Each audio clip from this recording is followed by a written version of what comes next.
I'd like to start by introducing my players. First up, I have Deckard Payne, played by. Ryanaga, and Deckard is an elf blade singer. Okay. And then next we have Okoru, played by. Jar Wolf, and Okuru is a very handsome bugbear monk Indeed, he is. Then we have by bugbear standards. Sylvia, played by. Cerulean. And Sylvia is a human warlock sorcerer. Okay. And he is also playing. Um, I'm also playing Raz, There we go. and Raz is a half-elf bard. And last but not least, we have Azure, played by. Starmy827, and Azure is a half-elf paladin. Okay. So last time the entire session was taken up by combat.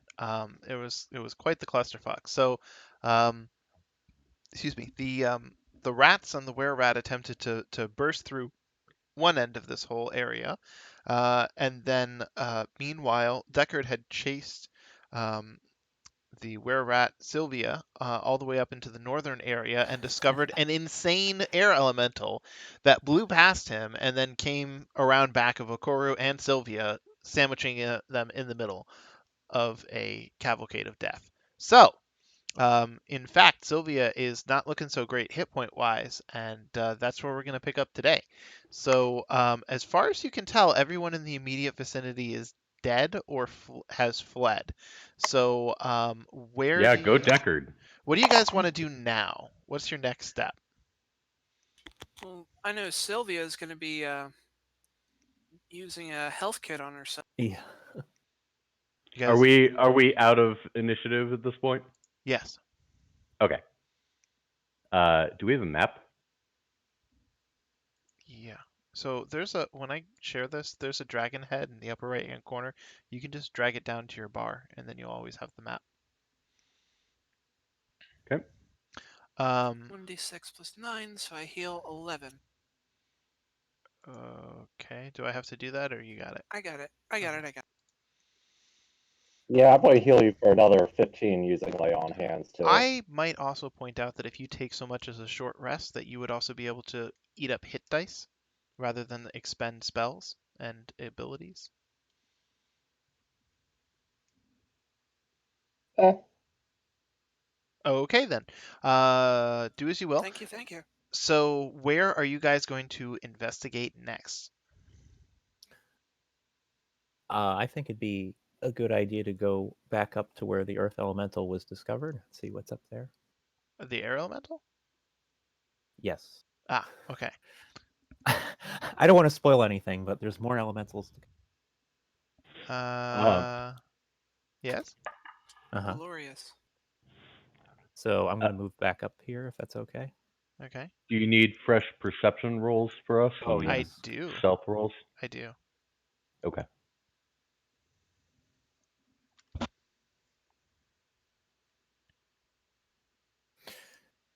Mm.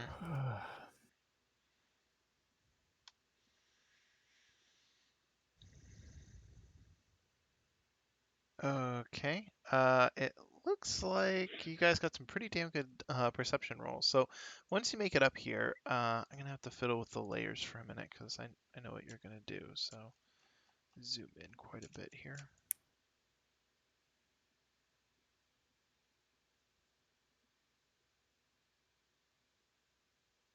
Oh my goodness. My ability to draw is so limited. And there. Okay. So once you make it up here, you guys, I'm sure, are going to investigate the path that the air elemental was sort of found in. This hallway has a number of scattered bones and remains on the floor. It looks like quite a few creatures met their end at the hands of that air elemental. There's a lot of impact marks on the wall as well. So things were really blasted around and you know, yeah, so there's remains of at least 6 or 7 groups of adventurers, Wow. and varying humanoids as well. So at this point, there's a door that in your head feels like it kind of loops back around, and then there's another door, and that's off to the west, and the door off to the east leads to areas that you have not yet investigated. I didn't know there were so many were-rat adventurers out there. Is there Indeed. any usable equipment among the dead adventurers? No, no, and in fact, the area that you guys came in through that secret passageway, there's a lot of equipment that have been gathered up here, like a battered helm, a tattered suit of leather armor, 2 halves of shattered wooden steels, a rusty longsword, a rotting quiver, several broken arrows, and a longbow with a snapped string. All of that stuff is all over the ground, and based on looking through all that, it seems likely that each one of the creatures that came through that area probably had one of those weapons, and they seem to have been deposited here by the air elemental for whatever reason. Hmm. Here being in this space. Ooh. I'm gonna go through that door stealthily. Which door? The door to the unknown area. Okay. Uh.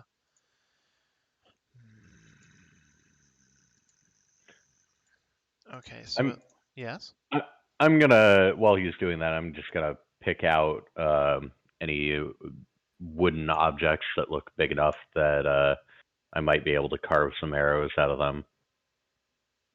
Okay. I mean, you've got some arrowheads right there. Yep, it's a good thing. Reuse, reuse, recycle. Okay. There's that, and then that. Okay, that should do it. So once you poke your head through this particular corridor, it doesn't seem like there's anything in the immediate area beyond. So you also aren't really certain that you hear anything in the area beyond. Okay, I'm going to, after poking my head out, just kind of whisper to those of us that have better perception skills, so we can go out into here together. Okay. Raz is gonna roll stealth too. Okay. Good. Cool. All right, so I'm gonna go down to the south area. Okay. Sylvia approves. I see Okoro's to the north, and Raz is around me, which is good because Raz will be able to spot something. Okay. Hold on a second. I'm just going to reveal a little bit for Okoro before I forget. Just Uh, peeking around corners. yeah, it looks like it goes down to the west and then goes up to the north a little bit and then a little further down to the west. Okay, so Deckard, what will you do here? Raz doesn't see anything. Raz is gonna listen first. Yeah, I hadn't heard what you guys were up to. Sorry about that. That's fine. So you listen at the door. You don't hear anything on the other side. It's absolutely silent. Okay. Raz readies Mage Hand, Yeah, that's a good idea. and Raz Mage Hands the door open. From 5 feet away from it? 10 feet away. 10 feet away. Okay, let's see. The blast radius is... No, it's fine. It opens up. It was a mimic all along. It well could have been. Only You for Ajor, though. you don't know. Actually, if it was going to be a mimic for anyone, it would probably be mimic for Sylvia. So Probably. in this room, you find that carved into the walls, about 2 feet off the floor, are 11 bare stone shelves. And as you look at them, each shelf is about 7 feet long and like 3 feet deep, with an arched ceiling about 4 feet above it. And as you're looking at those dimensions, they actually seem like they might be appropriate for a humanoid, meaning these might have just been like a dormitory. Um, Now, aside from those particular shelves, Lying on one of those beds is an elf skeleton that's been draped in cobwebs over the years, and it wears hide armor and clutches an oak quarterstaff, and they both look like they're in okay condition from here. I will. Sorry, Okoro. I will detect No worries. magic on the elf. Okay. You spend some time, draw it out, cast the spell, and nope, not Nothing. magical at all. Nope. Okay. Hey, Howl, is this one of your folks who needs to die? Maybe they did it for you. And pokes his head down here. Nope, not one of them. I guess this room's kind of a dead end. Well, ever But the dum. pragmatist, Raz decides to salvage the quarterstaff and the hide armor. Okay. Then inventory. Drop that there. I already have Okoro, an. You said Okoro, would you Raz? rather go middle or top? Where do we go? Let's be efficient and lazy and do the middle. Okay. Sylvia, As who? much as I like to top. Sylvia, who gets the equipment? Raz was in the room, so Raz gets it. Okay. Okay. Um, so you guys are opening this door? Can we have Raz Raz mage hand it? hands this door also. Yeah. Ah, good. I didn't even have to say something this time. Let me go like that. Move over to here. No And blast over radius. here. Over here, and like so. Okay, this room is actually identical to the one that you found to the south. It contains the exact same shelves laid out in the exact same way. There are no corpses here. All the shelves are empty. There's no bedding on them or anything. The room is largely otherwise featureless, and you note that for both of these rooms, um, there was extensive dust on the floor, like you guys left footprints from having been through here. So, Mhm. given the number of sort of secret doors that you had to bypass to get to this space, it seems like not too many people who have been through the dungeon have explored this far. Mm. Okay. Is there another skeleton in here? No, I said there was no skeleton. No. Well, might as well check the top out then, right? Yep. Okay. Okay. All right, let's see here.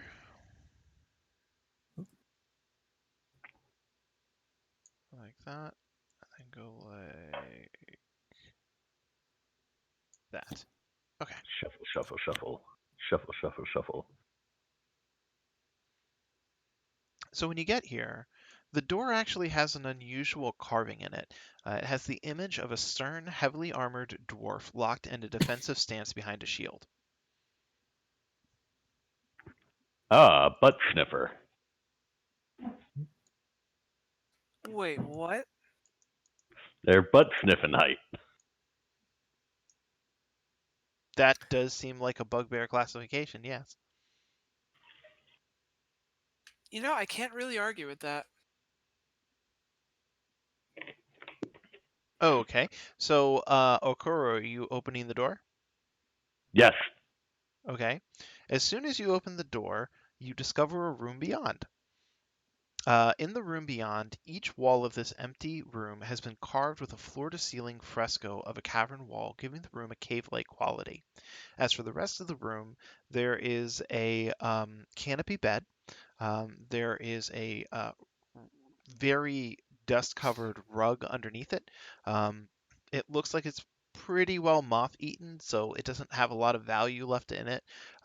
You see a open footlocker at the base of the bed.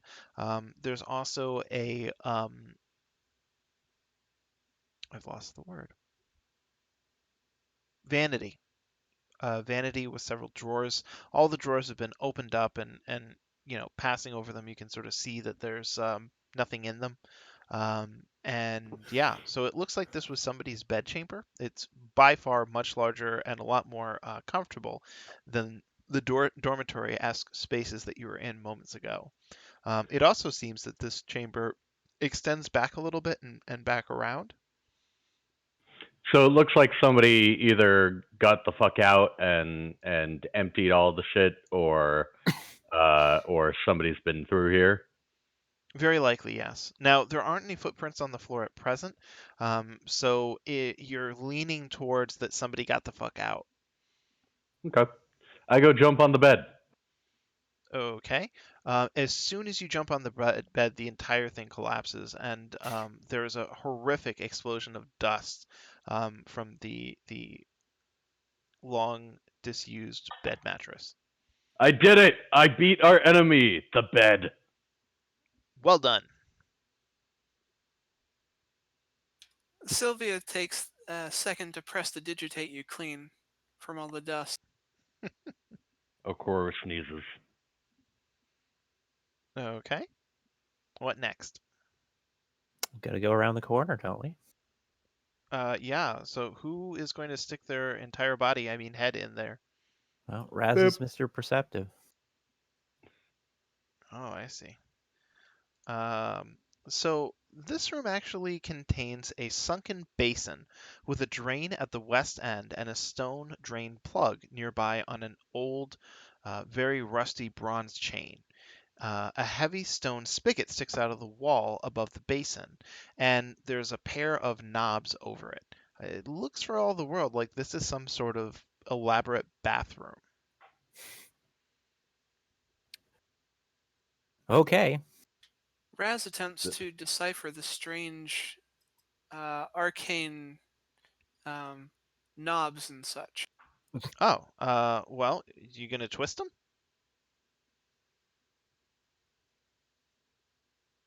Turn the water on.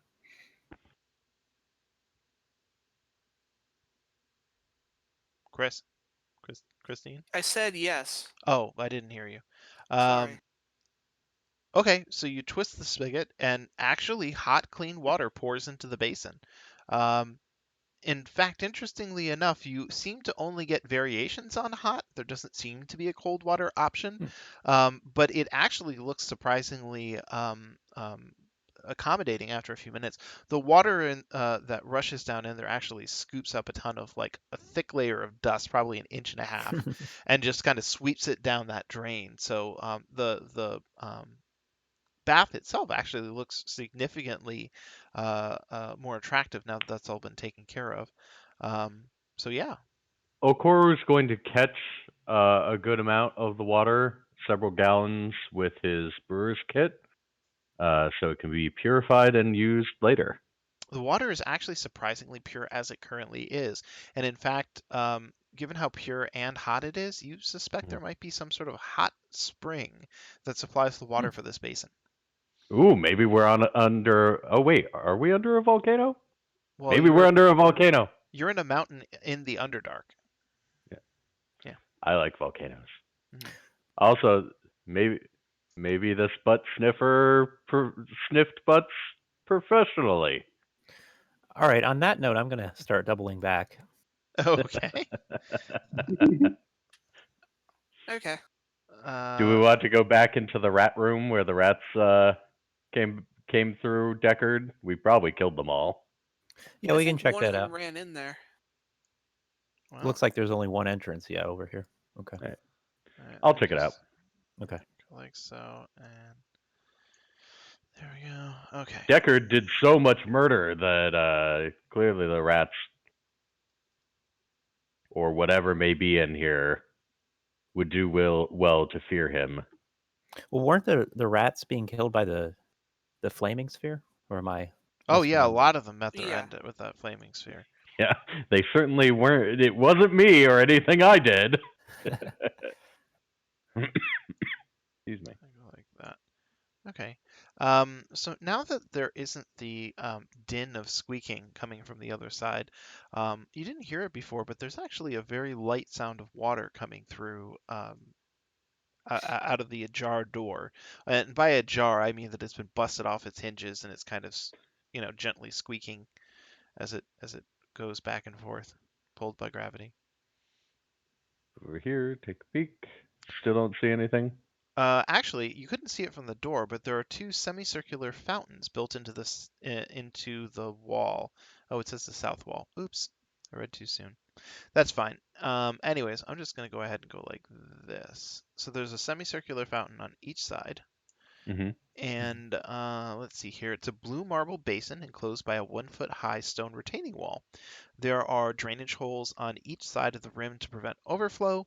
Carved above each basin is a bas relief of a dwarf's face with an open mouth, and water um, has been flowing out of it for some time. His mouth is kind of discolored, and the fact at present it's kind of more of a trickle than really anything else. That's why you didn't Mhm. hear it before.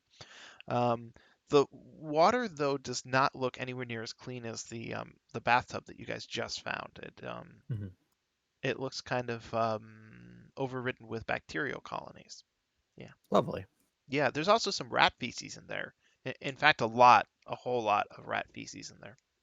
On that note, I'm getting away from the rat feces. This must have been a very swanky bathhouse.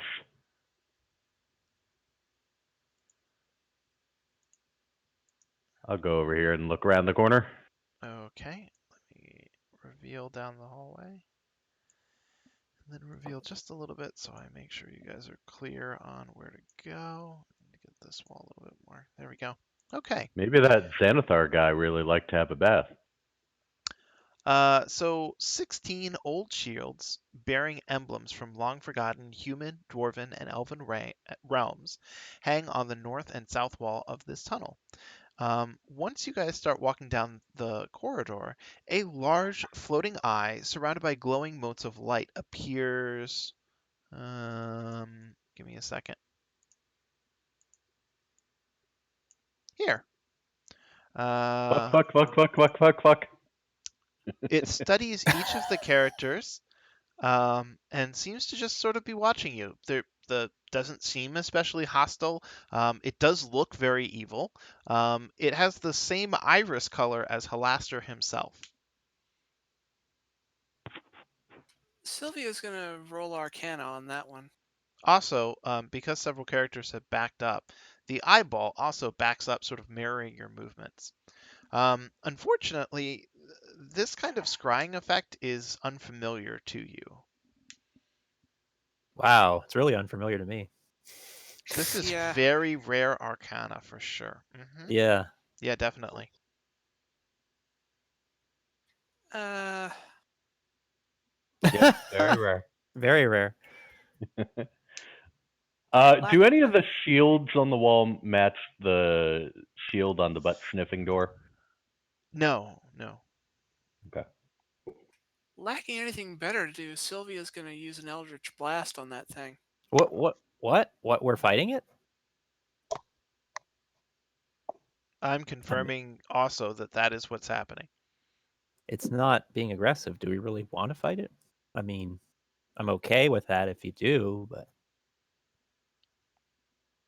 I mean, I don't know. Do you guys want to I blast mean, it the or? problem is, speaking for myself anyway, I'm really down on spells, and I assume some of your spellcasters are really down too. But I'm Oh, they down to one both are. key point. We're all really low on everything. yeah, Honestly, like I'd be of a mind to just go back to the room with the bathtub, lock the door, and have a long rest. we do have that ability. It looks like. Plus, I can put an alarm up. I did destroy the bed. What a lovely pile it will make to sleep on. Well, let's do that then. All right. Okay. The eyeball doubles in size and watches you go. It moves about 15 feet down the corridor, Mm-hmm. but doesn't make any other move to follow you. Okay. It's really Okay. unfortunate that we rolled so poorly. Let me put Okoru there because I don't think he's going to be able to find himself in the darkness. Um, So I'm putting the alarm right here where this door is. I'm putting my token there now, right here. yeah, yeah. Okay. Okay. Well, the door is in working order, so it's not really an issue. If you want, you can actually take either the vanity or the broken portions of the bed and just, barricade the door. Okay. Okay. So you guys spend some time doing that. Everybody piles shit up, and eventually, I don't know, the remains of the bed are piled up in front of the door, and you've lodged some wood under the handle. So I'm gonna do some rolls real quick here. That one and that one. Okay. So during the whoop, sorry.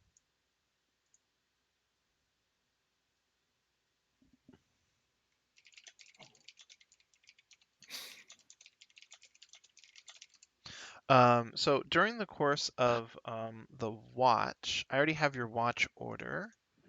Oh, by the way, I Where set my alarm to wake up everyone or note to everyone because it enables Actually, me to do that, I believe. yes. I actually don't have a watch order for you guys. Can we determine that now so I can just apply it are, going forward? are we doing a short rest or a long rest? Long one. Oh, okay. So there's different ways that you can do the watch order. The standard one is a first watch and a second watch.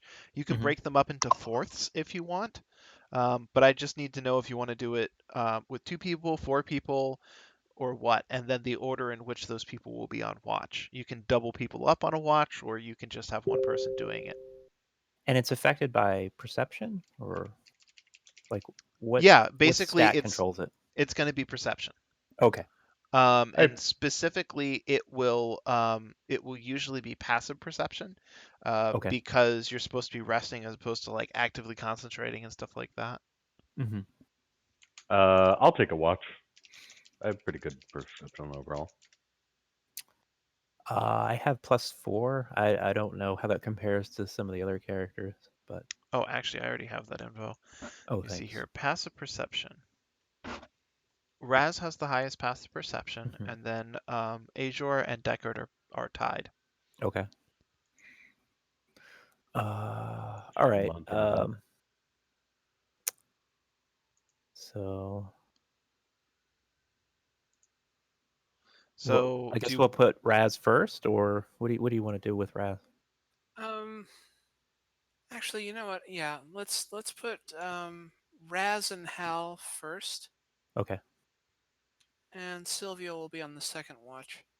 All right. I can watch with Sylvia. That way we have her perception covered, I guess.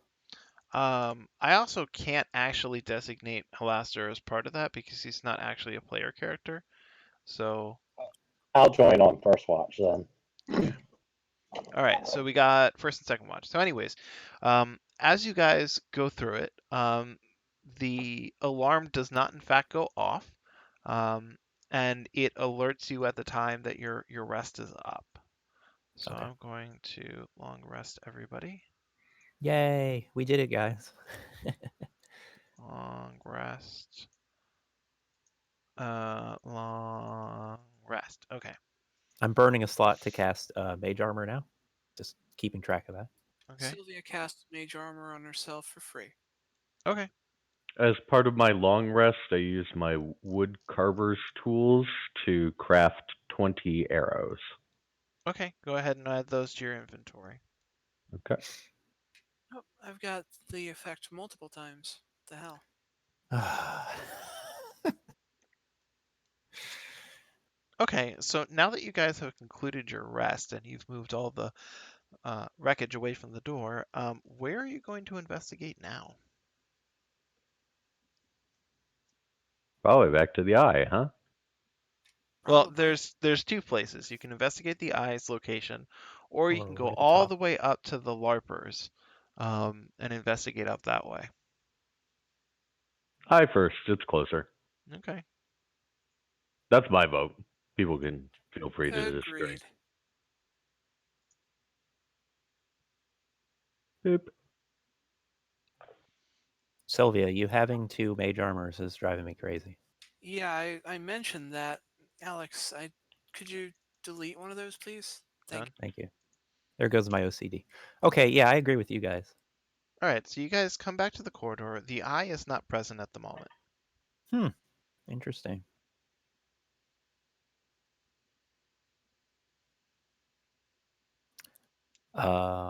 Well, let's cautiously start creeping forward, I guess. The eye Oh, appears. Oh, okay. I said cautious. As soon as you set about 15 feet down the hallway. The Mhm. eyeball appears. It's on the far end. It sort of bloops back into existence, has those same glowing motes, and it is observing every character that walks down the hallway.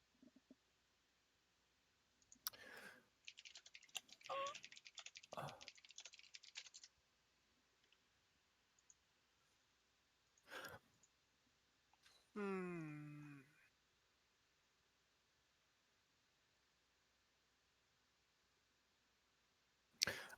Can we try to talk to it? Yeah, absolutely. Try anything you like. Okay. Um, are we trespassing? I'll say that in all the languages I know. I don't. Okay. The eye moves forward several feet and continues to observe you. It makes no sign that it, has any Uh, recognition of anything you've said. It's also floating up about 12 feet in the air. okay. Well, that didn't work. Do you think I should blast it? I don't know. I mean, I'm going to go try and walk underneath it. Okay. okay. I'm gonna have to move you for a second because I want access to the eye. So there we go. As soon as you get within 5 feet of it, the eye balloons in size to become about twice its original size, and now it's staring directly down at you. And the eyeball sort of twitches as it's making up various details of your armor and appearance. Um, it blinks somehow, despite not having eyelids. Um, but it also will sort of like jerkily move like here or here. Um, it's kind of bouncing around a little bit, like watching you, but it makes no move towards you. It's watching you very very intently. So there you go. I'll move a little bit more. It just follows me more. The eye rotates to follow your motion, but it doesn't move to follow you. Well, that seems better than blasting it. Um, so I will move forward as well. Okay. The eyeball sort of flits over here to investigate these two characters, and then flits back over here to look at you guys again, and Hmm. then kind of flits here and is looking back and forth between you. And then it spontaneously combusts. Fireball! No, just kidding. Ah! Okay. Well, I mean, Okay, we'd all expect it at this I point. run past the eye. The I take eye. the dash action. Ooh, the eye. Wait a minute. Oh no. Why can I not move this thing anymore? God damn it. I'm just going to go like this and get it out of the way. I inadvertently moved as far as I can dash. I feel impressed with myself. There we go. As once it sees you running, it kind of locks onto you, and it follows you for a good long ways, and then it gets out to about here and is sort of observing you and blinking. Its eye movements are very rapid. It Okor waves at it. it blinks. Raz decides to start playing a tune. Okay.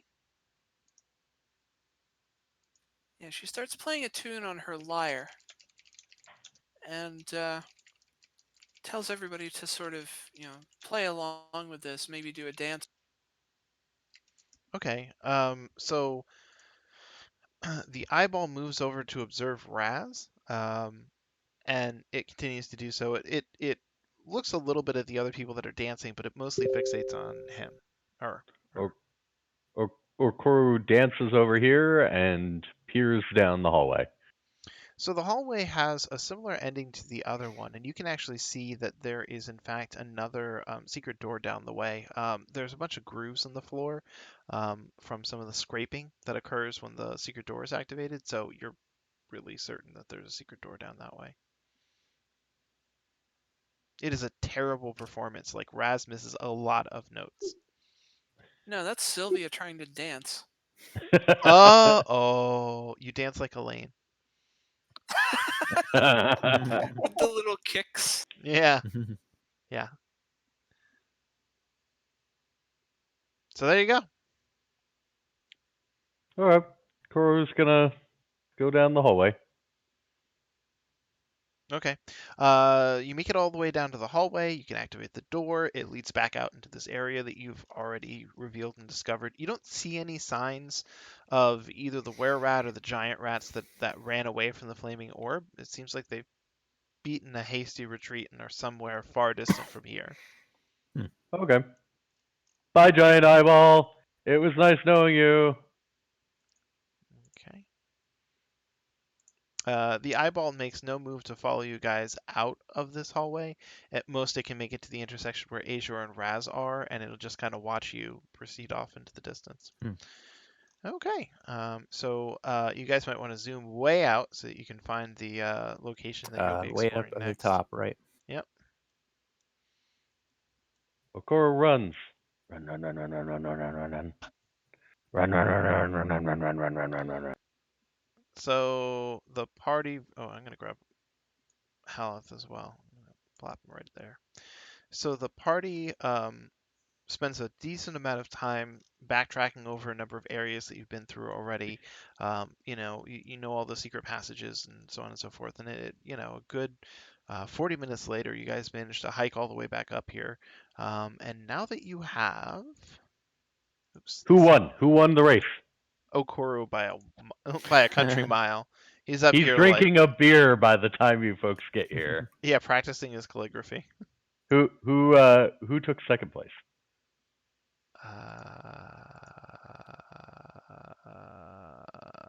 Who wants second place? I Who don't know. wanted it? It looks like Deckard. He gives Deckard a beer. Okay. Thanks. So now that you've made it up this way, you can see you go up the stairways just a little bit so you can see over the landing.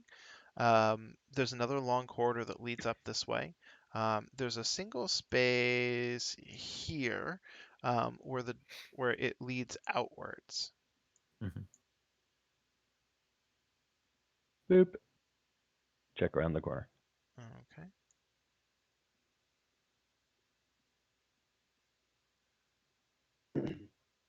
So you go to check around the corner, and Raz draws everyone's attention.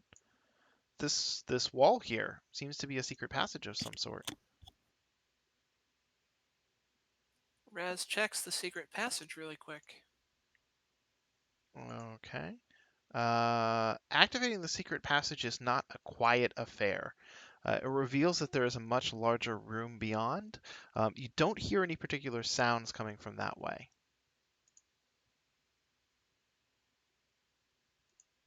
Koro goes in. Okay. Maybe there's more skeletons. Let's see what we got here. So first of all, go like this. I really want to. Huh? Did I take that Minotaur's skull from way back when? I'm I hope leaving so. that up to you to keep track of. I'm gonna say yes. Okay. So once you guys make it into this hallway area, you can see that there are about a dozen empty bedrolls that lie on the dusty floor. Given the secret passageway that was here, it was actually moderately well hidden as far as secret doors in this dungeon go. So it seems like this is probably a space that those LARPers might have retreated to in the event that they were under assault and not immediately killed. Now, there are also a number of frescoes all over the walls, and they're depicting villagers and farmers being terrorized by a giant bat. It's quite an elaborate scene, in fact. It goes all the way around the room. There's a little space down to the southeast corner of the room that goes a bit deeper. And there's Koro, also a little space up to the far north. gonna check around here. It turns out that this is a secondary secret passage out of the room, but since it goes to the same hallway, you're not entirely certain that it's all that valuable. Okay. He's gonna get out his calligraphy kit and start drawing mustaches on all of the people in the fresco. Okay. Initially, the first couple of people you come across already have mustaches. Um, it frustrates you slightly, but the majority of them don't. And so you go through and give everyone wonderful varieties of mustache. He especially gives the children like dwarven level beard. Ah, okay. A thick beard for the kids. Got it. And then I'll reveal this since you guys moved close enough. You can see down in the southeast corner that the area contains a cobweb draped wooden coffin resting on a 2 foot high block of gray stone. The coffin seems to be fully intact, and it has an obvious 1 foot diameter hole bored into its foot panel. Wow, these LARPers took their LARPing seriously. I will cast Detect Magic on the coffin. Okay. You cast Detect Magic on the. Sorry, hold on a second. It's my dad. Okay. You cast Detect Magic on the coffin. You actually get the sense that there's a tiny little bit of magic somewhere inside of the coffin because it's just that hole that you can Mhm. sense through. Normally, the coffin itself would be sufficient to block your Detect Magic. All right. So the coffin's pretty heavy, I imagine. Probably not Yeah. mage handable. Yeah. No, no, no. But it does have a lid that you can remove. All right, well, I'm good at pushing and pulling unless Azor really wants to volunteer for this. I can remove the coffin lid. Okay. Um, Fireball. you push the coffin lid off. It's actually pretty thick wood. Um, humorously enough, it could actually be used as like a table if you put some legs on it, but you give it a solid Mhm. shove, whole thing pops off, and inside you can see that there's a thin layer of grave dirt inside the coffin that's been flattened down in a manner suggesting that a creature may actually once have slept here. There is a vial of holy water presently resting atop the dirt. It glows lightly of divine magic as you look at it through your detect magic, which is how you're aware that it's holy water. Cool. I break Um, off some of the wood and keep it so I can keep making arrows. okay. We could Um, probably make a half serviceable tower shield out of the coffin. Yeah, uh, if only tower shields did anything mechanically in this game. by I the mean, way, who true. wants the holy water before we get too far away from it? I'll take it. Okay. Oh, Paladin loves his holy water. There we go. Holy water distributed. Cool. I almost. Oh All well. Is right, there back around anything the else? corner. Anything in the bedroll room? No, this is a fresco. You already looked through all the bedrolls as well. They don't seem to have any treasure on them. Worth a Oh. shot. Let's see. So you poke your head around the corner, and there is yet another hallway. And then here, let's see here, 5, 10, 15, 20, 25, 30. Oh, never mind. I forgot that there was a door there. Derp.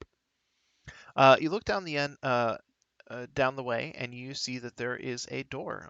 It's currently closed. It's rather featureless. Um, yeah. Mage hand. Yep. Okay. Raz will very, very softly try to mage hand the door open a little and then peek through. Ah, I see. So you use your mage hand on the door, and you're able to see out through the other side. There is actually a throne, which you can pretty clearly see on the map. It is atop marble steps, which form a dais, um, upon which stands a large, high-backed throne made of interwoven bleached bones. Each of the throne's bone armrests is carved to resemble a fanged snake. Um, let's see. You can also see that, even though I haven't revealed it yet, let me go like this. right about there. That should do. In the middle of the room, you can see that there are bones, skull, and some rotted leather wing flaps, and the stinger of a wyvern intermingled with the shards of clear crystal. So it's a giant collapsed wyvern skeleton out in the center of the room. Ooh. So these bones are all the wyverns Yeah, and they bones, right? here. Hold on a second. I'm going to draw a little pointer of some sort. I think I'm going to go like this. Um, Is Deckard's detect magic still active? no, there, right about yeah, like that. There we go. The bone should occupy about that space. Also, now that you're inside a little bit further, let me use the mask mode and reveal the rest of this room. Bloop. And then up here. Okay. You can also see that there are some torch brackets all over the place. They're empty. They're made of fluted, discolored bronze, which protrudes from the wall. Yeah. Is Oh, there oh, oh, oh. anything notable about the ceiling here? Yes, in fact. So do you remember the crystal pieces that we were talking about intermingled among the bones? Mm-hmm. Okay. Well, it seems that those crystals were at one point part of a massive crystal sphere. In fact, the top half of that sphere is still floating up near the ceiling of the room. You're not sure if it's attached by wires or if it's just floating there by magic, but it likely at one point was just a giant crystal orb hanging up by the ceiling. And whatever happened, it's been busted into a million pieces, and those pieces now litter the corpses of this wyvern. Sylvia's going to turn her attention to the throne of bone. Okay. You note now that you've come at it from a different angle that it has a velvet seat cushion. It's a bone throne. It's really well put together. Like this is no I don't know great or Six Flags Bone Throne or anything. This is the real deal. Yeah, I'm casting detect magic for this room. Okay. Let me see something here.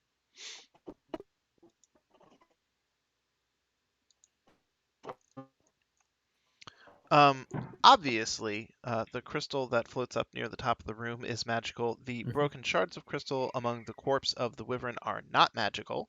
Um, it seems that the throne is very lightly magical, but you're also having a hard time sort of pinning down much information about the throne itself.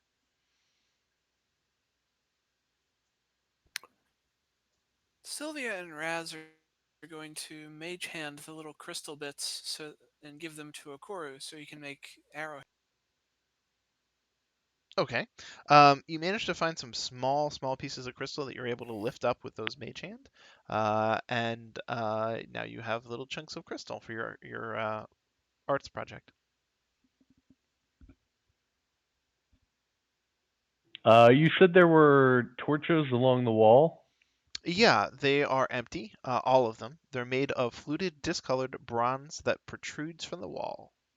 Oh, so they don't even have torches in them. They're just empty torch holders. Yeah, and they were arranged around the room in a pretty even fashion. So, you know, somebody went through a lot of effort to make this space into a proper throne room.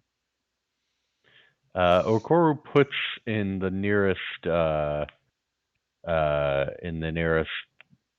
hole. He puts a torch and lights it. Okay. You slide a torch into the space, you light it up. The flames dance across the rest of the room. And yeah, nothing in particular happens as a result, but it does look pretty cool. You bet this room must have been something to see when it was, you know, fully set up, I guess. A dark room with a bone throne. Hmm. Somebody had fun in here. Yeah, who Somebody knows who how long liked ago? whips. You know, if If this throne is actually magical somehow, I'm not gonna sit in it. Howl Oh, could sit in it. oh, He's magical. that's not a bad idea. Hell, you up for that?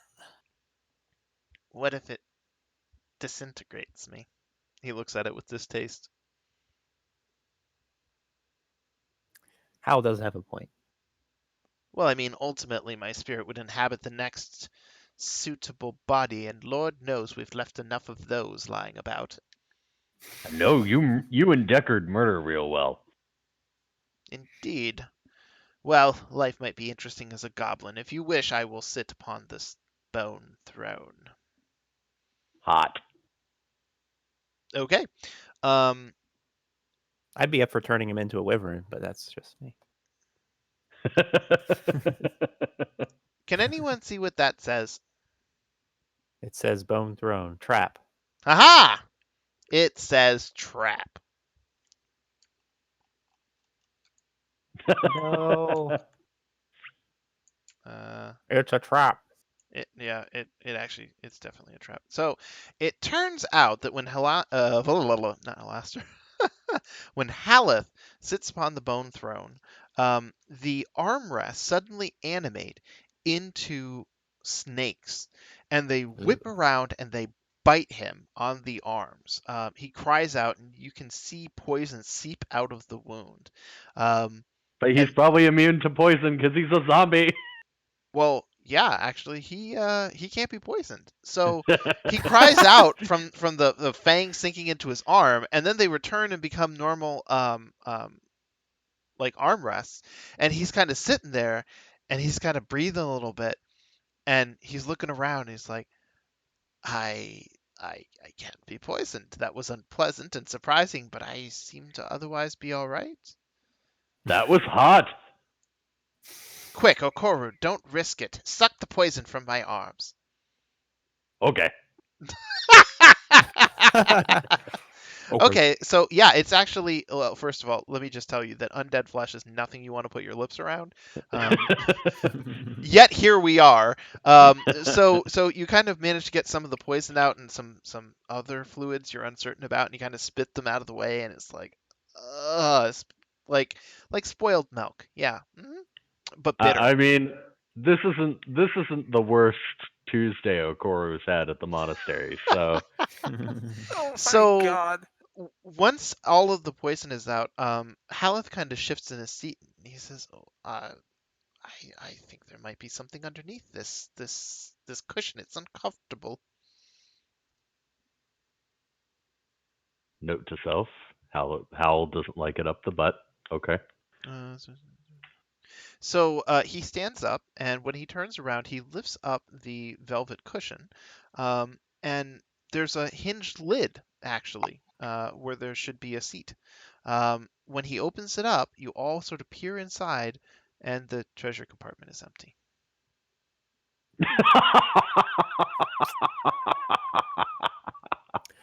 Well, well. When Haleth turns around, he has a very very depressed look on his face. So it was all for naught. It was still pretty hot.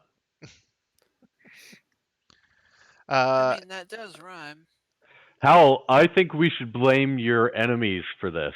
This is their fault, and oh, it's another thing you can kill them for. I have no doubt that that weaselly little monger had his fingers all over this seat.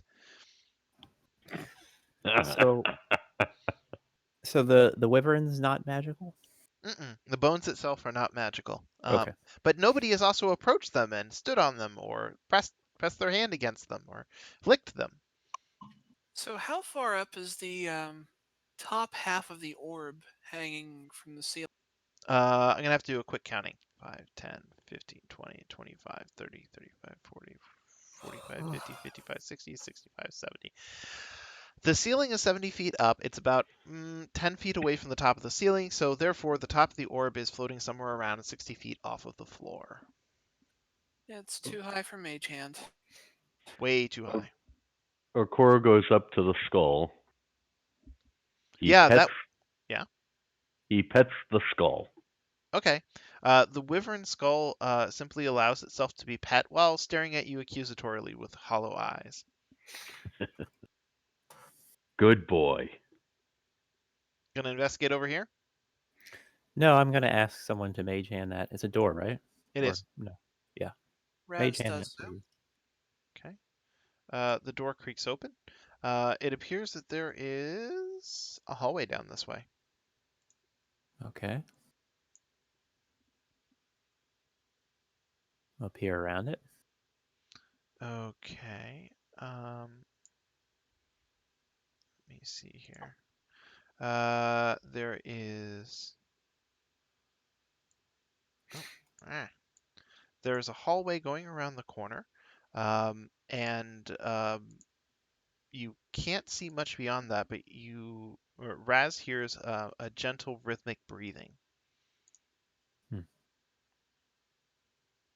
Hold up. I'm gonna check real quick. Maybe it's a living good boy.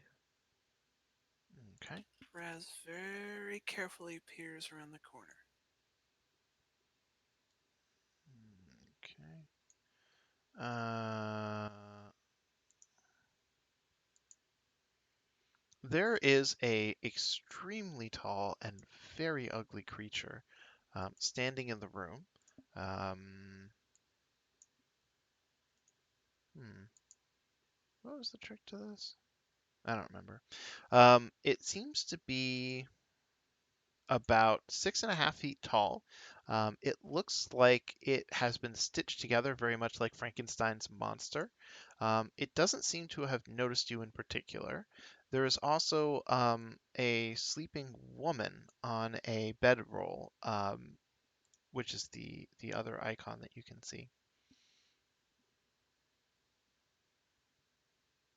She's in a Raz cot. is Raz is very quietly going to try and see if she recognizes either. Well, in looking around the room, you can see up on the wall that she has a outfit hanging up there that is very similar to the LARPers that you already encountered. There's also a shelf up there, and you can see her fake teeth are on the shelf. Other than that, there's a lit lantern, which is atop a wooden trunk painted with pictures of clowns atop a frayed circular rug. And there's also a folding wooden privacy screen, which you can see a little bit of around the corner. Um, and I think aside from the cot, that's about it for in here. Can Raz roll to identify the ugly tall thing?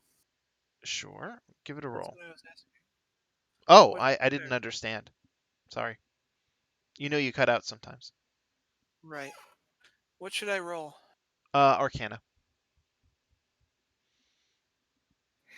Okie dokie. That seems to do it.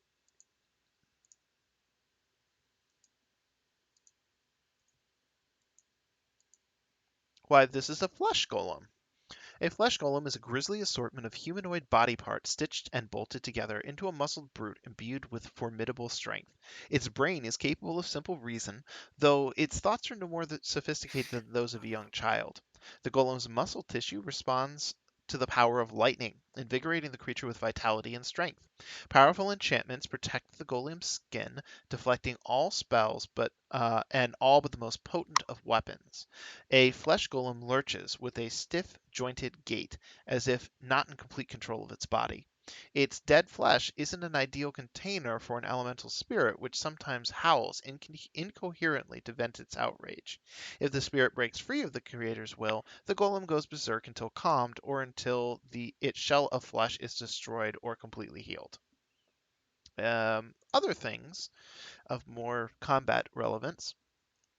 The creature is specifically known to be immune to both lightning and poison, as lightning powers it. It has bludgeoning, piercing, and slashing protection from non magical attacks that aren't adamantine. It cannot be charmed, exhausted, frightened, paralyzed, petrified, or poisoned. It has dark vision. Um, let's see. Uh, Also, these creatures are known to have a particular aversion to fire. although they are not actually weak to it. And they have magic resistance, which I mentioned already. As with all golems, the golem's weapons attacks are magical. I don't know about you guys, but I don't see any immediate concerns for treasure here, and so I just kind of want to do our exploring, get through, go on, move to the next floor. But That's I know fine I'm by me. outvoted, so Well, actually, let's literally do X to kill, check to leave. Okay, that is a unanimous decision. Everybody oh, good. slips back out of the room. You close the door behind you, and I'm just going to delete these guys off of the. There we go. Yeah, so you close the door, and incidentally, that bone throne is very well cemented to whatever location it's at, so you can't like push it in front of the door or anything. But yeah, from here, where would you like to go? Here, Okay. I opened the door. Let me see. Are you doing it stealthily? Yes. Then roll for stealth. Okay.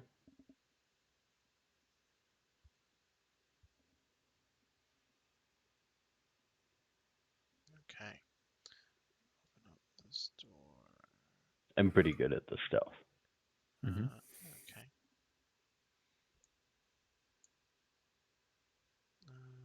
Let me see here. Right. This is.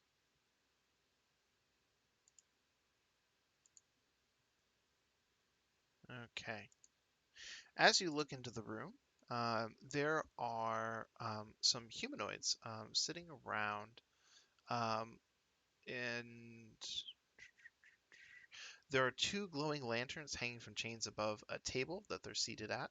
Um, they all look like vampires, but while the disguises are good enough that it might fool people otherwise, you suspect these are the exact same groups of air quotes Mm-hmm. vampires that you've already encountered. So you're a little less likely to believe it this time around. But you can see three of them. They're all relatively quiet. They seem to be playing some card game and rather focused on that. And yeah, there you go. So this room has an indeterminate amount of the LARPers that you came across earlier.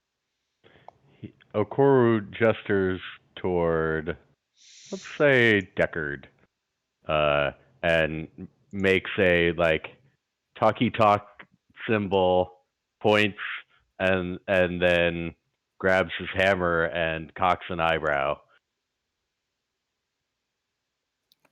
Well, I mean, I'm really not interested in fighting LARPers, but the party may disagree on that.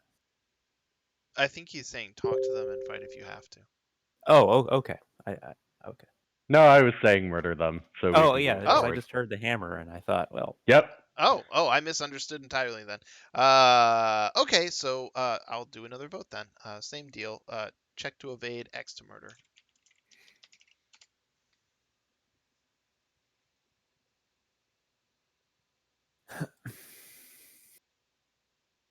Okay, universal. So the party takes a quick census. Everyone decides to attempt to evade these creatures. You close the door. So Slowly that close just the door. leaves this one way out of here to the north. So I'm gonna start while you guys move. I'm gonna try to get this Sylvia's space gonna reveal. quickly ask Hal if any of his betrayers are on this level still. Good question. Um, I, the DM, do not believe that any more of his betrayers are on this level. Now, I want to remind you that there are over 42 areas on this space. So if I've forgotten in the time it took me to plan, I reserve the right to retcon. But I believe that you have killed the only one on this layer. So his sense of his former adventuring group is that they are mostly below you guys at this point. mm-hmm. Okay. Okay. So when you guys stealth open the door. I'll just apply your same roll since you didn't blow it on combat. Um,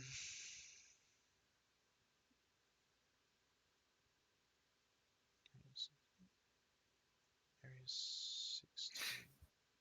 Oh, okay. I'm with it now. Okay. Um, right, that's going to be the first one.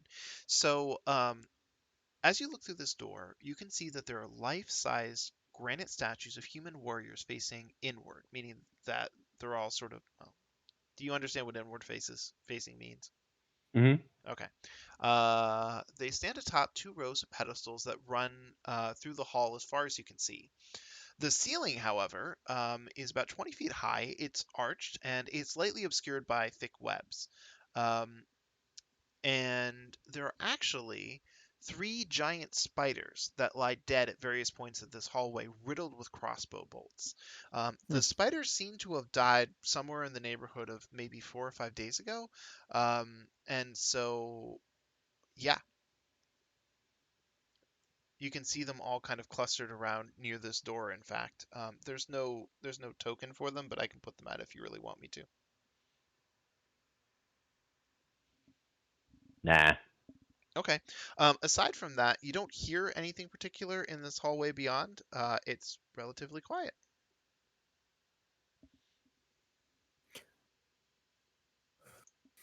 Raz will quietly go into the hallway and look around. Okay.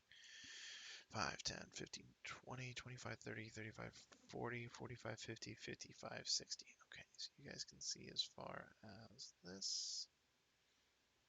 And also, because I want to be fair, that you know that there's a little hallway there. And then also 5, 10, 15, 20, 25, 30, 35, 45, 50, 55, 60. Okay. So you guys can also see like that. Off to the west, you can see that there are some pillars. They've been pockmarked with some tiny indentations, which stretch the length of the hallway, at least as far as you can see. Um, and even beyond that, you get the sense that there's a little corridor up this way as well. Let me also make sure the walls are nice and clear here. Core will go here and Look peer around. around. Yeah. Okay. So now that you've gotten closer, the pock marks on the pillar look like they might actually have been big enough that at some point, oh, and actually 5, 10, 15, 20, 25, 30, 35, 40, 45, 50, 55, 60. Okay. So you can see as far as here. Um, it looks like the pockmarks might have been about the right size for a variety of different gemstones.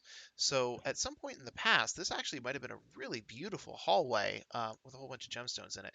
Unsurprisingly, it seems that a bunch of adventurers have probably pried them all free from this pillar, top to bottom.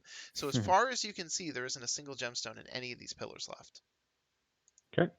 Also, up to the north, um, you can see the feet of a maggot-ridden corpse of a dead human, probably lying face down. Um, and yeah,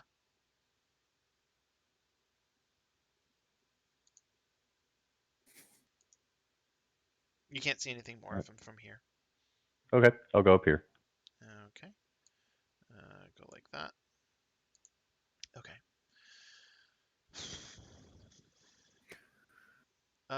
You might be able to learn a little bit more about this bandit and his death from a medicine check. Um, It looks like the person was wearing leather armor. It seems to have been punched full of holes, but his weapons are intact, even though his money pouch is empty. He has a light crossbow and a scimitar, if anyone's interested. Yeah, I'll take weapons. Okay, grab these and dump them here. Anyone want to roll a? Yes. There it is. Let's just see if that worked. Sylvia will check. Can't do much worse than me. Oh, actually, Sylvia, you. Oh, Sylvia had it. Like the answer is actually pretty straightforward here, but Azure confirms it with a very thorough check. Um, he's like plumping the maggots to see how much they've sort of fed already, and so on and so forth. You go through this whole routine. Um, it your discussion reveals that this bandit has undoubtedly died of spider bites and the ensuing poison. The poison Mm. has definitely overwhelmed his system. His skin is all sorts of horrible colors that I won't go into. It's bloated. He's had a pretty horrific death, and it looks like whoever he was with not only left him here to die, but they also went ahead and took everything of value, leaving only his weapons behind. Now, when Halaster is kind of in this area, he looks up and down, and he sees that human. He goes, "Ah, that was Hargarth. He was one of the fine fellows at Daggerford, and it looks like he met an appropriate end." He mentally crosses that person off of his list. And actually, now Okay. that you've moved that Uh, far down, yes. I put my hunting trap in front of the door Okay. there, where I marked, and then I'm gonna hide here. Okay, first things first, I'm going to reveal up this way. Goes to another little dead end up that way, and this corridor actually goes a fair bit down here and goes around the corner. Okay. He signals to everybody quietly that there's a corridor snaking down this direction. Okay. And Alex, just so we know, is there a doorway up north? It looks like Oh, no. That's another one. Do you remember when I've talked about that's the just wall. expanded Oh, okay. dungeon? Yep, Yeah. yep. Okay, so that's a wall. Yep. Okay. So everybody moves into position. Yeah. Are you going to advance forward? Yep. Okay. Doop. Okay. So you make it Sneak, to sneak, sneak. here. Again, passageway continues to sneak. Hmm. Think we might be heading back toward our flesh golem friend. Um, Peek around, Possibly. Okay. peek around this corner. It is a very long hallway. And let me slightly reveal this wall a little better. There we go. Sure looks that way. Yeah, it sure does. Oh, that's a doorway down there. Mm. Yeah, you can see that there's a doorway from here. Sneak, sneak, sneak. Okay, you sneak all the way around and Oh, passageway there. I'm gonna take a look around this corner. Okay. Oh.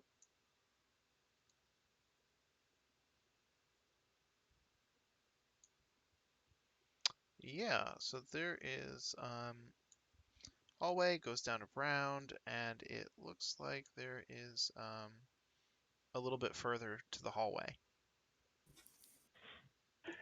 He lazily stretches and asks Raz to open up that door. Okay. Looks like everybody's at least 10 feet away from it. So the door opens up, and all of a sudden, skulls tumble into the hallway. Um, Ooh! the entire room has been filled from floor to ceiling with the skulls of dead, you assume, adventurers, at least humanoids. There are thousands of skulls accumulated here. It's a bit macabre, but it doesn't seem to be harmful. Like, even if you had opened the door, it wouldn't have, like, crushed you, you know? So now there's a whole bunch of skulls in the hallway, and they all make kind of a hollow sound as they tumble forward. I won't waste everybody's time talking about this, but you know that Okoru has pulled out skulls appropriate for his collection. Oh, yes. Oh, yes. And Um, Alex and I can talk about which skulls those are outside of game. yes, we can. Um, so who's gonna look around the corner? Oh my. So, Raz, as you look around the corner, it seems there's a secret door here. Yes. Okay. Okay, so you're gonna open it up? Don't see why not. Okay. Give me a second to do some reading here. I want to check something.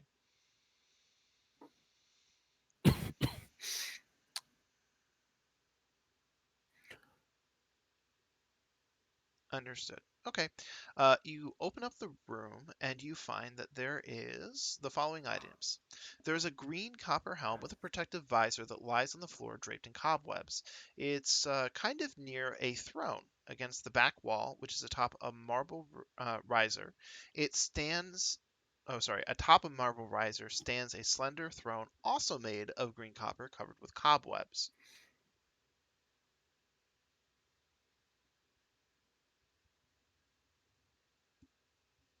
I think it's time to do a on that helmet. Do what to the helmet? Detect magic. Oh, okay. I'll just use Deckard Cain for his detecting abilities. Deckard casts Detect Magic, and there isn't anything remarkable about the copper throne or the helm that you can discover. Um, but it is odd that they're kind of made of the exact same material because, like, copper is a terrible material to make a throne out of. Well, These are very rusty helmets. the helmet could be useful to someone. It's utilitarianism calls for me to put that in the bag. Oh, is anyone going to be brave enough to sit on the throne? Well, we have one who can handle that, right? Uh, Haleth, do you want to take your throne again?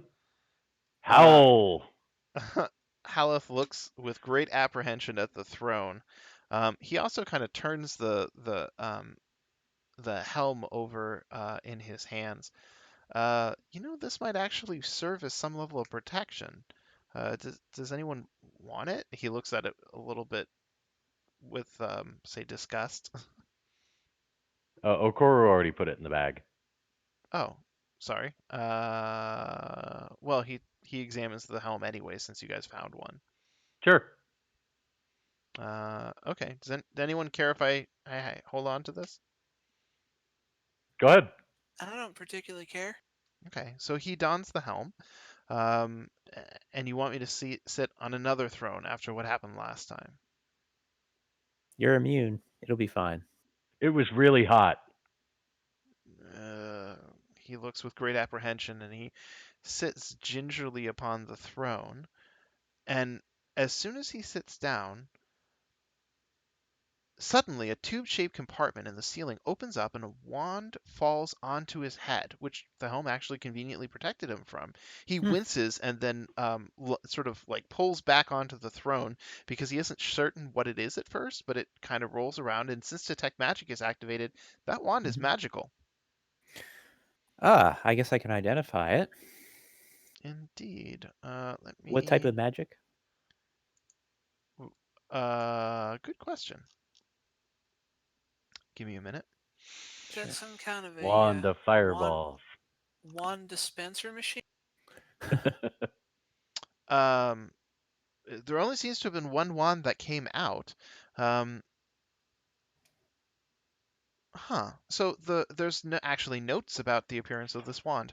Cleverly carved into a double helix, this short wooden stick ends in a rune-covered object resembling a doorknob of some sort. The magic on this is divination, and it glows moderately of divination magic. Hmm. Good job, Hal. That was hot. He seems relieved that nothing worse happened to him.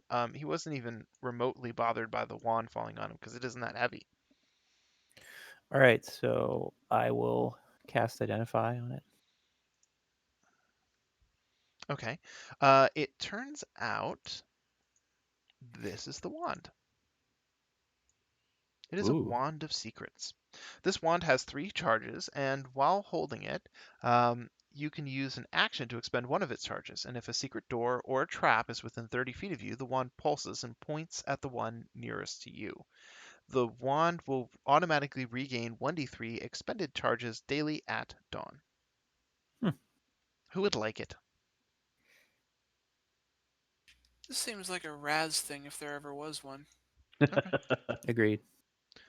It has been distributed to Raz. I'm going to take a quick second before I forget and check his inventory to make sure the wand is showing. Yeah, it's identified. Okay, so right. So now that you've discovered that, you guys check around the rest of the room to make sure there's nothing else. But that seems to be it. Does anyone else want to sit on the throne? Okoro pats Howl on the back and tells him, "Yeah, great job. Really proud of you." He Uh, takes the helmet. Thank you. Do you want to sit on the throne? No, Does anybody else want to sit on the throne? Huh? Anyone? Just begging to be sat on. All right, no takers. Let's move on. So we I covered do all that take the helmet. space. Oh, also, I'm supposed to have revealed this space. So that space is entirely filled with thousands of skulls. I took so many skulls. I took so many So, skulls. so basically, back down to that hallway with all those statues in it. Mm. So there's a passageway off to the south, and then there's the rest of that hallway, which is really, really long. All right, so I'm going to draw out 60 feet from here, 5, 10, 15, 20, 25, 30, 40, 45, 50, 55, 60. I think it should be right about here. Nope. There we go. Okay. The hallway continues even further off to the east, and you also see there's a door up to the north, and then drawing down here, there is there's a door on the far end of this hallway off to the west. I'm gonna go south. Okay. Sure, I'll let Raz Mage hand the door opener. Raz dutifully mage hands. Okay. Give that a hand job. You hear some strange metal rhythmically clanking about in the room, but you can't see what it is from here. Raz backs away. Okoro approaches. You poke your head around the corner of the door, and inside you see, well, it's some sort of metallic creature. It's dressed in a centurion fit, and it marches the perimeter of the room at a steady pace, never deviating from its path. Even with the door open, it doesn't seem to acknowledge the fact that it is, and it just continues marching.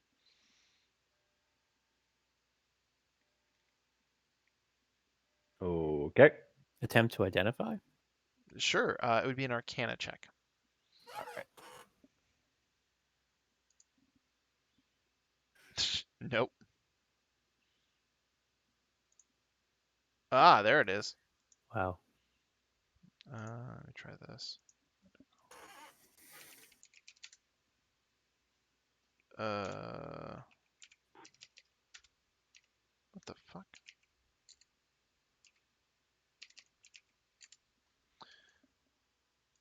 Oh, here it is. Okay, so this creature is a monodrone, also known as a modron. These are the most basic tier of modrons. They seem to be able to only perform a single task at a time and can relay a single message of up to 48 words. They are unbelievably limited creatures. They are inherently native to the outer plane of absolute law and adhere to a hive-like hierarchy. Um, they inhabit the plane of Mechanus and tend its eternally revolving gears. Their existence is a clockwork routine of perfect order. And this one is dressed in a centurion outfit, marching around the room. Poor It's a fella. Yeah, it's a really small room too. He's in timeout. Apparently, All right. Well, I don't particularly find that. I mean, I don't want to kill it. Do you guys? Nah. Not particularly. Yeah. Is there anything in there though? oh no, absolutely. The room is otherwise featureless. Well, Boop. it sucks for him. Okay. So at this point, I'm just gonna go like this. Bloop.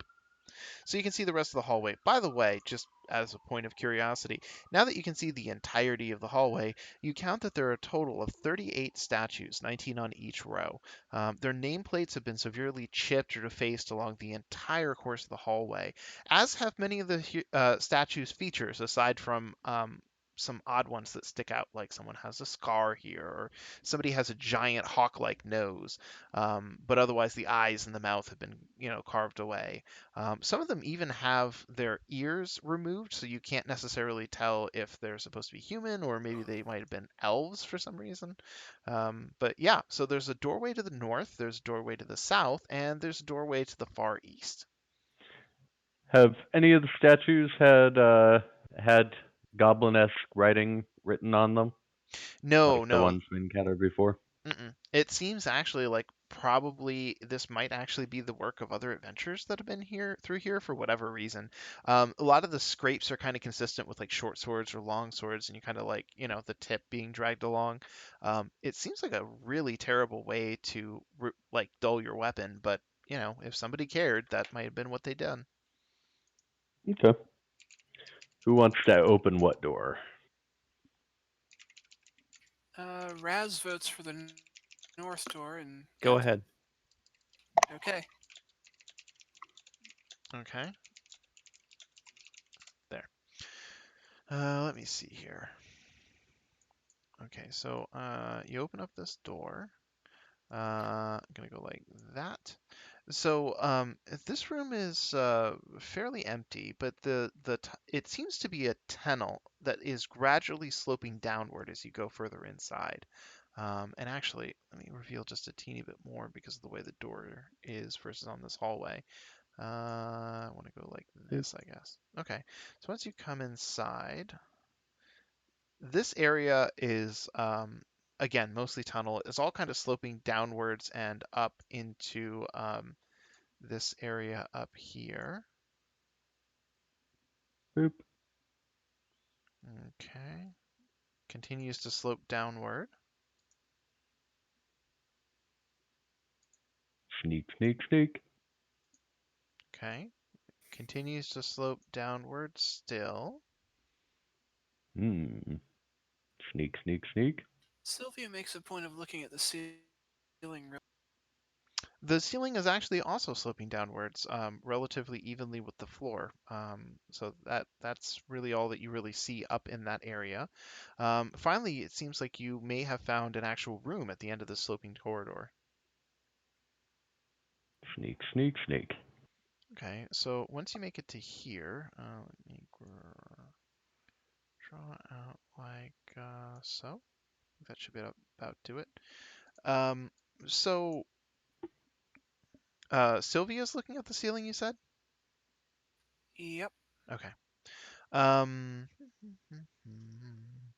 so in this room, you see an 8-foot tall statue of a 4-armed fish monster.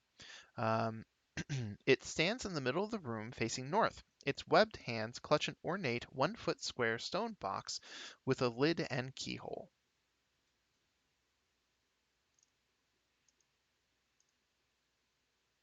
Sylvia will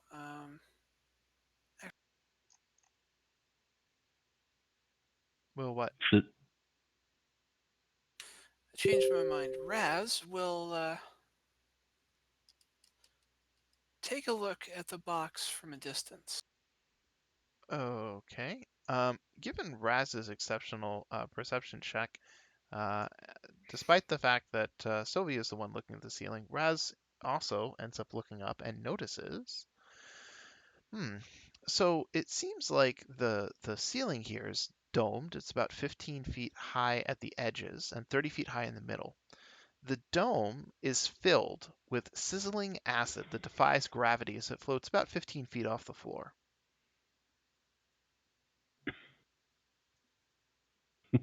Deckard Is that starts Decker just leaving? leaving.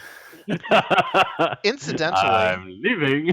all of this sloping tunnel indicates that there is obviously like even if all that stuff dropped down, it wouldn't come all the way back out into the dungeon.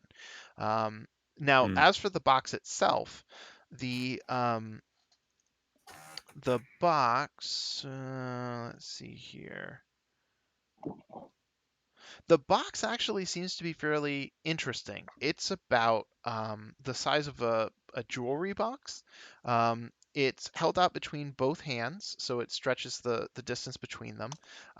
It is rather well constructed, somewhat ornate, although there's no particular motif to it.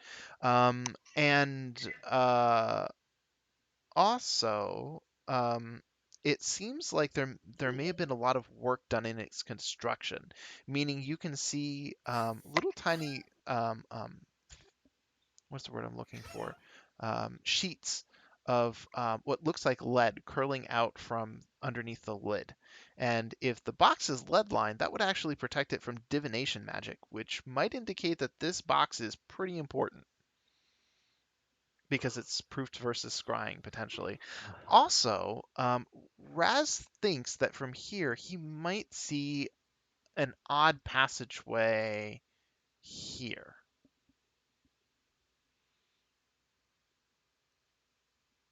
Can Raz mage hand the secret passageway from here? Nope, he would have to cross the room to get there. Oh, Mage Hand's not able to open up the door. It's too heavy, or He's gonna have to like work with the door. Like just because he's identified that there's a door over there doesn't necessarily mean that he knows how to activate it. Usually, you have to kind of fiddle with these things for a little bit to figure it out. Raz can, however, um, mage hand the box. Okay. The statue. Actually, better idea. Um, Sylvia tells everybody to back away. She casts Expeditious Retreat on herself. Okay. She uses Mage Hand to grab the box Uh-huh. and bring it to herself. As soon as you put your mage hand around the box and try to tug, it seems that the statue is not merely holding it up. It seems that the statue is actually gripping the box. Like it would take a significant strength roll in order to pry it free from the statue's grasp.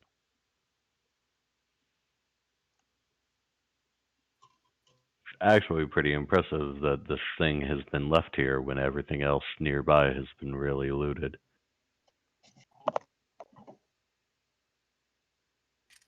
You could Sylvia, Eldritch Blast the box. I was gonna Eldritch Blast the statue arms, actually. Ooh. Is that doable? Sure. You're gonna try to Eldritch Blast the arms in hopes that it will drop the box. Correct. Okay. Um, just roll a d20, add whatever your modifier would be for it. Wow. Really? So you fire it off, and it misses entirely, and lances up into the acid pool in the room above.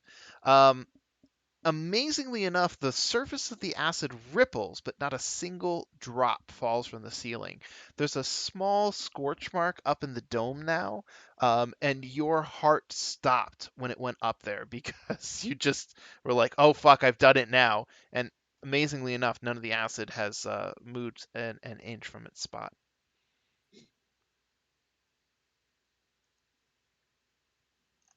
Sylvia decides to. God, what do I have that I could toss in there? You can just pick up a stone and just throw it in there. Like, there's Yeah, no harm in preventing you from doing so. yeah, Sylvia chucks a stone in there at the statue. Okay, so you grab a stone nearby, something, a little bit smaller than the size of your fist, and you huck it in there. We're not going to make you roll that one. You'll just throw stones until you hit it. So you hit the stone statue a couple times. It's really solidly constructed, and it is not impressed by your stone throwing ability. Okay. I was just checking to see if there was a reverse gravity thing like the other room. Surprisingly enough, no. It seems that there's some other effect that seems to be holding it up on the ceiling, and obviously, given the way that it's very ominously floating over this room, um, you suspect that there's some trigger for it. But the stones have also like landed on the ground, so if it was something as simple as something touches the ground, then this area would have been flooded by acid already.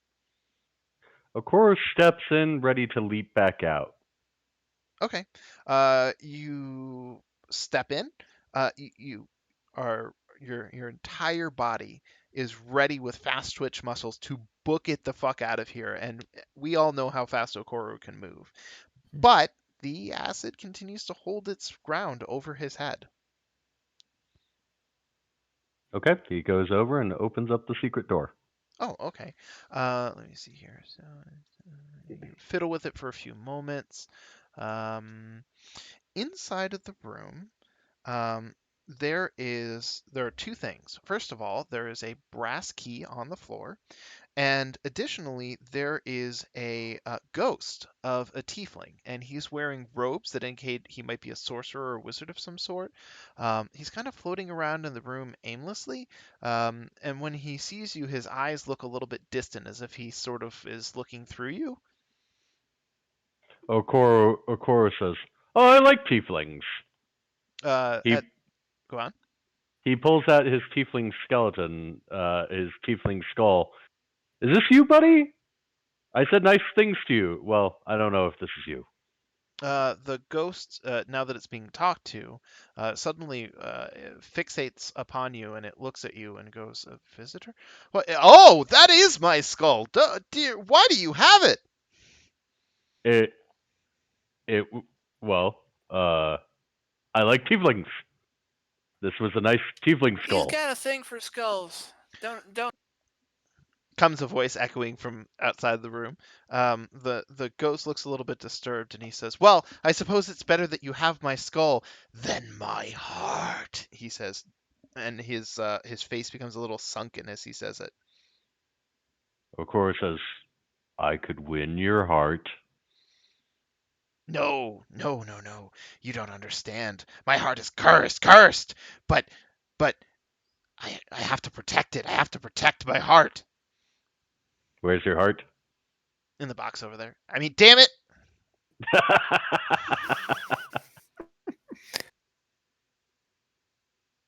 You shouldn't mess with it. It's cursed. Powerful magics. Powerful magics.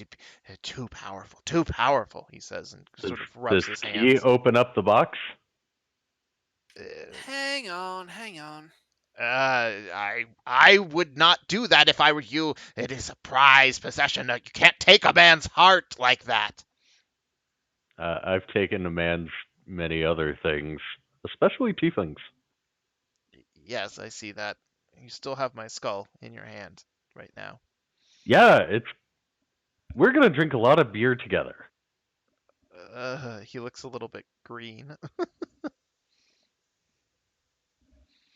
I'm warning you. Just stay away from my heart. He clasps his hands together and stares at you expectantly.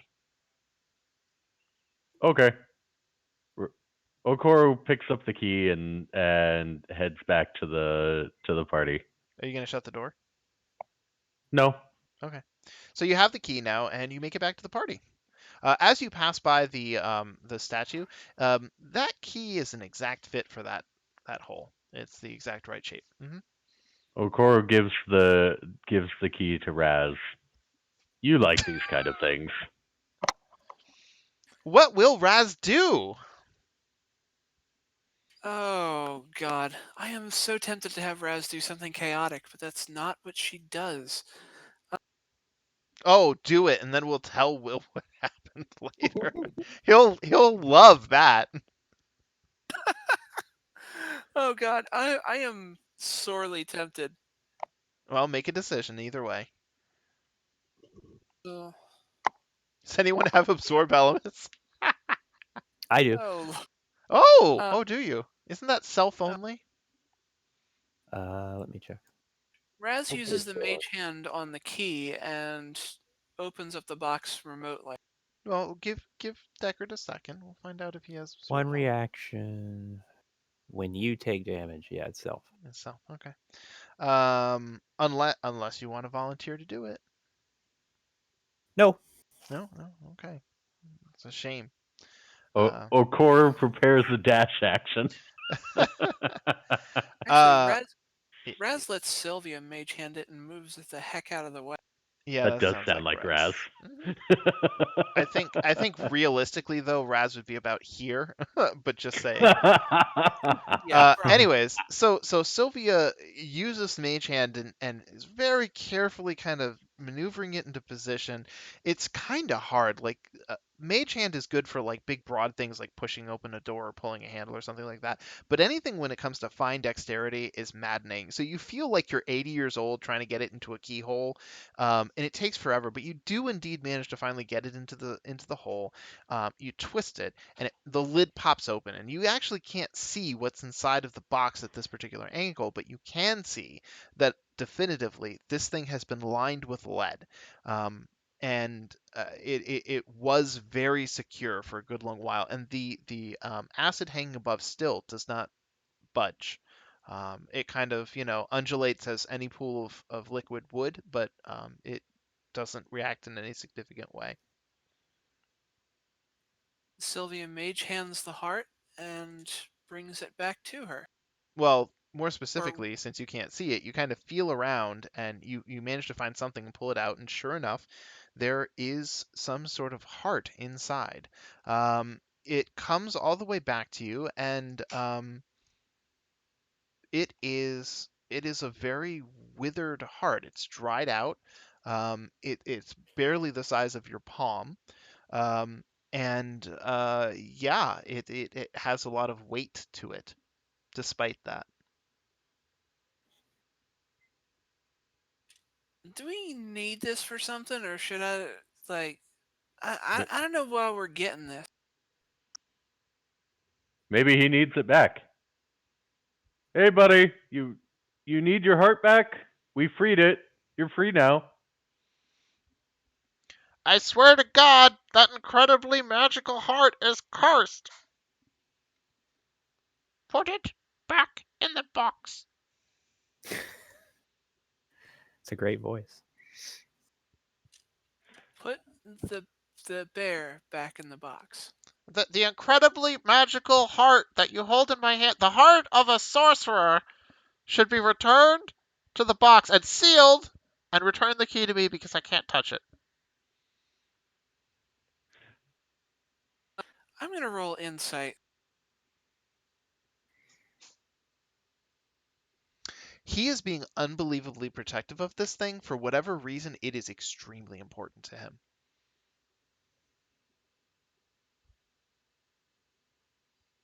Yeah, no, that's the read to everybody so far who has rolled. I guess I should stop talking until everybody has rolled. That it? We're done now? Yeah, no, everybody gets the. Uh, God damn it. Sorry, I couldn't find it. Ah. Yeah, no, that's the read that all of you get, that there's something about this that he feels the need to protect. You're not 100% sure that it is in fact cursed, because he seems really obsessed by it, and like, what better way to get you to put it the fuck back down than to tell a bunch of adventurers that the object is cursed. Now, by that token, you're also not 100% certain that it's magical either. Because, like, yeah. Well, I can figure that one out. Okay. So I take it you're going to pull it back further up the hallway then. Yes. Okay, so why don't you guys move up into the midsection of that hallway? There you go. So Sylvia kind of holds it in her hands, much like a dead sparrow.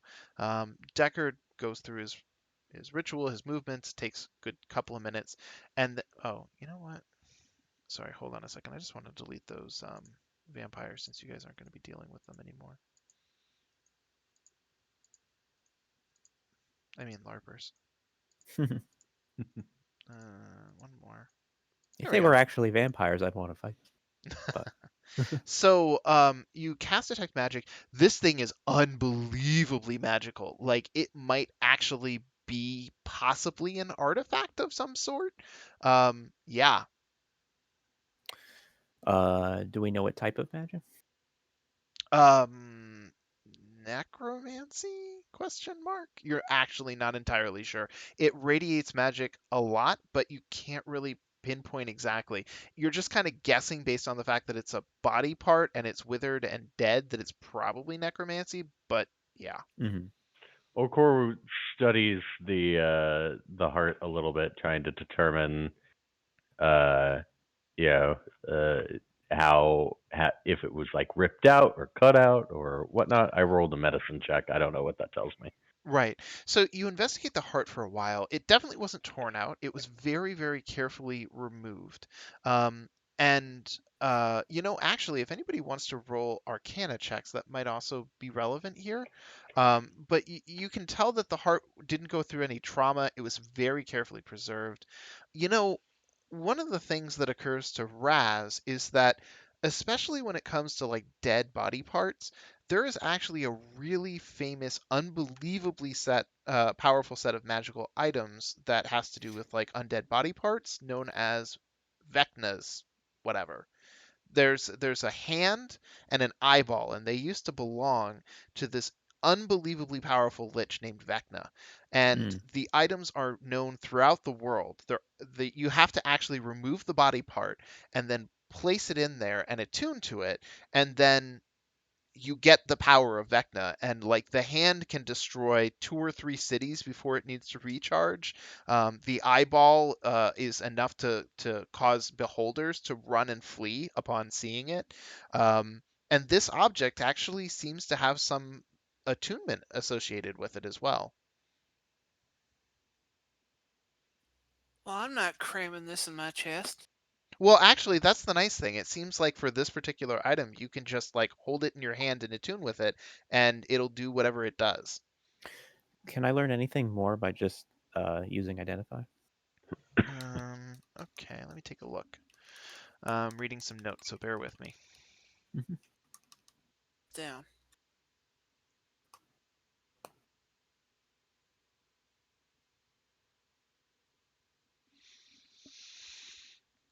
Okay, so identify comes back and it indicates that this thing definitely can be attuned with.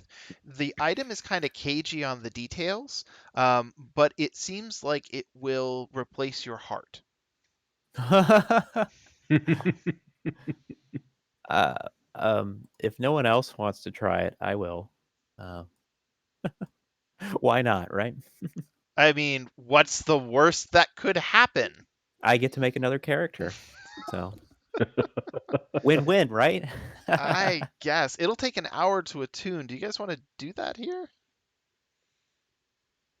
I don't know. Maybe we want to finish this wing. What do you guys think? Sure.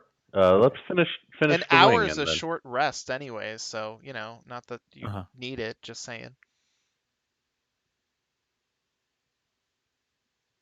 Well, I could put an alarm right there, and we'd be safe. I would think. Yeah, definitely. Because there's I no know. other way in or out of here. And there's also a All giant. all right. I vote seeing whether or not I need to make a new character. Oh, yeah, well, okay, if we're going to go into votes, let's see here. Vote. Okay, so check to see if the heart. Okay. And then X to. Oh, man. Okay, so everybody is voting for Deckard to take an unbelievable risk. Cool. So, Deckard casts alarm down by that southern entrance, and yeah. So everybody kind of gathers around to watch this process, and Deckard kneels and concentrates on the heart, spending time. You can see the essence of magic kind of flowing between him and the heart, and as the hour comes up, all of a sudden the heart vanishes from his hand. And then a new heart, a living heart that's still beating, appears in his hand. And then, in about the course of 2 seconds, the heart withers up in the exact same way that the heart that he had attuned with had. And then Deckard Cain slumps over to the side, dead on the spot. Oh, As his detect magic fades from the room, his own heart is imbued with powerful magics that allow it to be attuned with. well, maybe second time's the charm, guys. Now you can make a character with Fireball. Oh well. Wait, what? Wait a minute. Hold on a second here. I suppose everybody has a stupid character death. Sort of. Oh, I don't think it was stupid. I was willing to take the risk. I thought maybe I was going to be able to become like undead or something. So. Yeah, so you've To taken become another Howl. complete hit point damage, and you failed all your death saves, and yeah, you're dead. All right.